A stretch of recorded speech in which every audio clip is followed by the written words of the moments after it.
Bismillahirrahmanirrahim. Assalamu alaikum, everyone. In this lecture, we will discuss the difference between discourse and text, and there is some communicative event, some criteria, uh, 7 points for effective communication, and model of communicative competence. So these are 4 slides.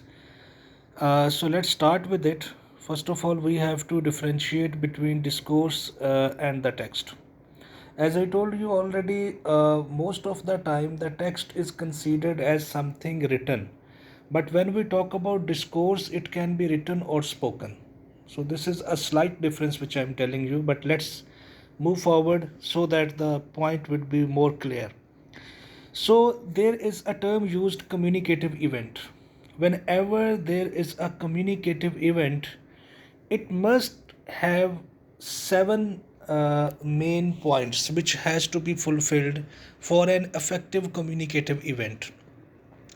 For instance, you can say a communicative event takes place, and when a communicative event takes place, when we communicate with each other, when we read some book, some message is conveyed to us, or we convey some message to others. As we have already discussed, that discourse means a language, and language is an instrument to convey your message. So communicative event means any type of communication which is taking place. So when a communicative event takes place, there is a criteria, and there are 7 points of that criteria which we have to consider. First of all, there should be cohesion.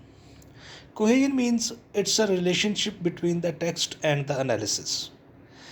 Like what has been spoken and how it has been analyzed. For instance, if I read something from a newspaper, let's say in Dawn or the news, I am reading some newspapers. One are the message which is conveyed by the words which I am reading, and the second is the interpretation of those, analysis of those messages which I am trying to decode and which I am trying to decipher in my mind. So this is about text and its analysis, because if we do not analyze any text, then the message would not be clear. It's based on common sense. Then we have coherence. It means the meaning of the text, that whatever the words we are speaking, whatever the sentences we are speaking, what are the meanings of the sentences and the words. Unspoken words that influence the reception of the message. Because whenever we communicate, we there is a research, I think it was 10 years ago, the research was done, more than 10 years ago, and they found that whenever we communicate in this world, around 70% we communicate through body gestures and through expressions, and only 30% we use our words to communicate our messages. And it is very interesting. You can yourself analyze from dawn to dusk, from morning to evening. You meet too many people with your family, you speak unlimited words, then you someday you start analyzing and calculating yourself that how many messages have been conveyed, and how many times you used most of the words to communicate your message, and how many times you used less words to communicate your messages. And 70% we use body gestures, because without words we cannot communicate effectively, and definitely without body gestures we cannot uh, communicate effectively. And our tone and our face expressions, they all matter when we communicate, they go side by side. So in coherence, we have to understand that some of the words which are not spoken actually, but they have a great and a direct influence, not great, but a direct influence on the message which has to be received by the listener. Because the listener has to understand what the speaker is saying to fulfill the purpose of communication. A few of the sentences are spoken by the speaker, and a few of the words which are always left. And in this way, I will suggest you to read the iceberg theory. Iceberg theory was given by an American literature writer. I forgot, he's very famous writer and I forgot his name. I mean, every day I read him. He is one of my favorite writers. um, I think it's Ernest Hemingway. Yeah, it's Ernest Hemingway or someone else. Okay, we'll check it. But the iceberg theory was given by him, and iceberg theory was it was something like that when you read a text, something is visible. Like in an iceberg, when Titanic it collided with iceberg, apparently it was a small portion of ice mountain which was visible, and the captain of the ship thought that it will not have any damaging effect on the Titanic. But from downside, it was 10 times larger than 100 times larger than that. And he says that when we read a text, only 10% is conveyed by the writer to us. The rest of the 90% we have to understand as a reader, we have to understand what the writer is saying, because each and everything is not explained by the writer in his novel, in his drama, in his poetry. It all depends upon the reader to understand and to grasp the meaning what the writer has tried to say. So to understand coherence also, this word coherence, this iceberg theory of Hemingway, it's a good iceberg theory to understand. You can simply Google it and you can read its definition and explanation. So, iceberg is actually a mountain of ice in oceans that keeps floating, but its 10% portion is visible up the water and 90% is downsides, downside the water, like a complete mountain under the water. And Titanic also collided with an iceberg. So let's come back here. Intentionality. Intentionality means it's simple from intentions, that when you are speaking to someone, what is your intention? What do you want to say, and what the listener wants to understand? Attitude and purpose of the writer and the speaker. Like, what is your purpose, what is your goal, and what is your plans? What you want to say, how do you want to say, and what you want to achieve by that. Achievement here means that to get a positive feedback from the listener that you have successfully conveyed your message. Then we have acceptability. Acceptability means whenever we are speaking something in any communication, it must be very, very relevant. If we start speaking irrelevant, it will be unacceptable by the listener. For instance, like what example should I give you? Like the teacher is asking you, teacher is very serious in the class and he is teaching you something about let's say he's teaching the philosophy of Julius Caesar, teaching Shakespeare, and the teacher is very passionate, he is totally drowned into the philosophy of Shakespeare. But and there is a class discussion going on, but suddenly a student starts talking about like what has happened yesterday in the class, and he starts saying that what the other student is doing, and he starts complaining, like the topic is somewhat else, the situation is somewhat else, but someone is trying to say something which is irrelevant, it has nothing to do with the topic. So that irrelevant things, they are always rejected by the listener. So whenever we are speaking, we have to be relevant towards the topic. If we start speaking irrelevant, the communication purpose, it will not be fulfilled. Then we have, and it will not be acceptable for the listener. Then we have informatively. I think it's informativity. So it is a wrong spelling written here. Typo is here. So quantity and quality of a new or expected information suitable for the receiver. So sometimes when we are speaking, we try to give new information. We try to give some expected info, sometimes expected and sometimes new information. For example, let's say a result has to be announced in the university, and the students, they are expecting that they will get very good marks. So all are at the home, but the result is displayed in the on the notice board of the university. Few are in the university, and all of them, they are sending the texts, and then they say that how my result is good or bad. Someone is sending a text to his friend, that is my result good or bad.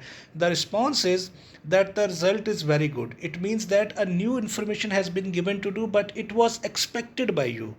And sometimes we get a new information which is unexpected. For example, if you receive a message that you have got less than 40% or less than 30% marks, God forbids, it should never happen, but it happens sometimes. So it will again be a new information, but something which is not accepted for you. Expected for you. Then we have situationality. Like, in any communication purpose, situation matters. Situation means that wherever you are, you have to take into consideration the situation. You are in a classroom and the teacher is not in the classroom. The situation would be different. Your words and your communication would be different. But when a teacher is in the classroom, a formal setting is there, although the classroom is the same. But when the teacher is inside the classroom, the situation would be entirely changed. Your words, your language, your discourse will completely be changed. But as the teacher goes outside and you are sitting free, as students, when the students are sitting in the class, so they have chit chat, so their words and their behavior would automatically be changed. Then we have intertextuality. A text is always related to some proceeding. Like whenever we are speaking something, it has some background knowledge and it has some connection with the previous things which we have already. If I'm speaking something, it means that something has already happened about it. And then texts are always linked and grouped in particular text varieties or genres. So texts are always linked, like the written description of ideas, you can say, the novels, dramas, poetry, everything. These are all, they are the form of the genres, different genres, you can say. And then we have, I think this one is clear now. It's yes, Haim's model of communicative competence. So this model was given by, there is a model given by Noam Chomsky, and Chomsky talks about knowledge and competence about language. He says that there is a knowledge of language and then there is competence. Competence means the performance of the language. Like if I have a lot of knowledge about a language knowledge doesn't mean having knowledge of Italian language or English language or some other languages. Linguistic competence or knowledge of language means any language which you know how to speak and how to communicate message. And performance means that how effectively you communicate your message.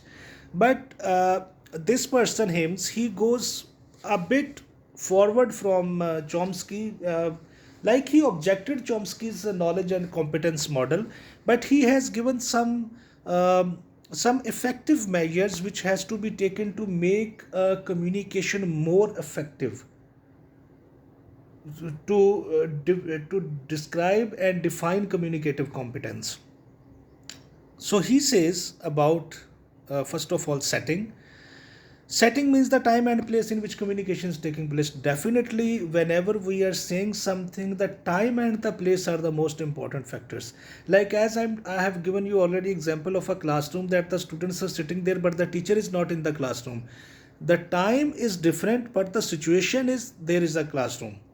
The place is the classroom. But as the teacher enters, then another time starts and other discourse starts. So whenever we are speaking, setting matters. Time and place are the most important things in a for a communicative purpose. Then participants, it's very simple. Participants mean whoever participates in communication. Like two people, more than two, three. You are watching a TV. Some message has been conveyed to you through TV programs, through political shows. It means you are the participant, and the anchor is also the participant. Everyone who is taking part in some communicative purpose, these are called the participants.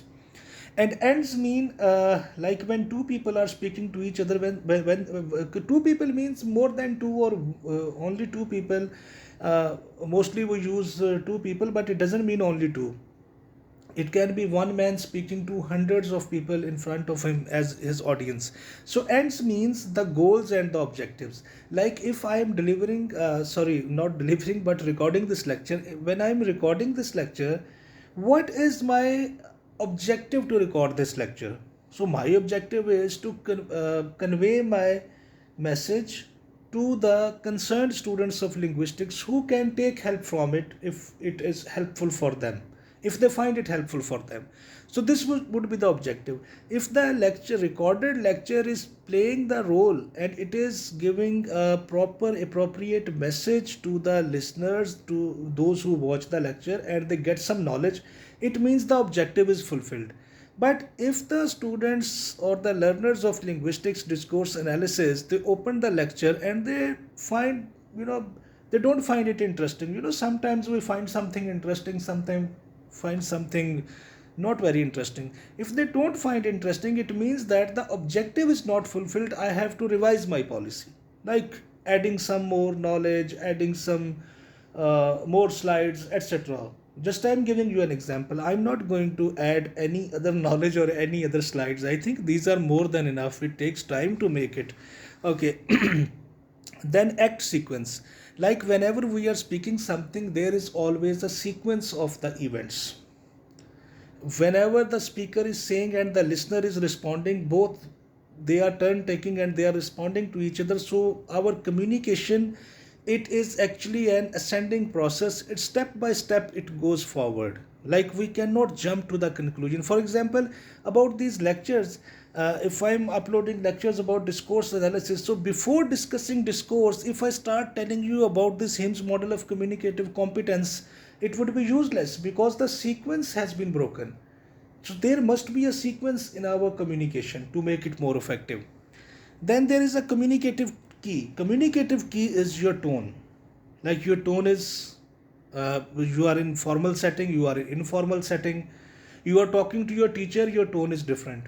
You are talking to your friend, your tone is different. You are talking to your younger sibling, your tone is different. You are talking to your kids, your tone is different. You are talking to your father or mother, your tone is different. You're talking to some high officials, your tone is different. Your The rise and fall of the tone of your voice is the voice which you create. You can say the volume of your voice also. So it is the most important factor. You can say, for example, if I go to someone, if I'm very angry at some person, and I go to him and I speak in this tone that, listen, you have abused me yesterday and I'm very angry at you and I will slap you. In this normal tone, definitely the other person would say that this man is mad, because my expressions and my tone is not in line with the words which I'm saying. So I have to give some angry expressions to convey my message. Even the words are very harsh. If your tone is soft, the words, they lose their credibility to convey the message. If your tone is very harsh and your words are very soft, again it will lose its credibility. So words, they are linked to your tones. This is the communicative key. Then we have instrumentality. Instrument means a language. Language is an instrument which is used to convey a message. That is discourse. It can be oral, it can be written. And norms means the interpretation of the shared knowledge. Like we have some shared knowledge. Let me give you an example. This word, we use a word owl, uh, a bird. In Pakistan, you call someone an owl, then there will be a fight. But if you go to Cyprus, Greek, and you call someone an owl, the person would feel highly appreciated, because according to their culture, the shared knowledge, the owl is a symbol of wisdom. And in Pakistan, the owl is a symbol of, stupidity. So it is different. And the wolf also, we consider wolf a very, like you can say, uh, like a wild beast who doesn't have any norms, who doesn't have any rules, who knows how to kill the other animals. So we don't have any good idea about it. But at the same time, in Turkey, I think their national animal, it's wolf, because they have their credibilities and they believe that wolf has some peculiar or some specification, some, what we call it, some unique characteristics and unique merits which are not present in other species. So, in this way, the shared knowledge changes from one society to another. In the society where you are living, we always talk about with the words which are understandable in the society. And the same words, it is not a guarantee that if you go to another community, the same words would be understandable. That is not a guarantee. Then we have genre, all written types of texts, like novel, poetry, drama, prose, everything. So that is the end of the lecture, and I hope you will get some knowledge from it. Thank you.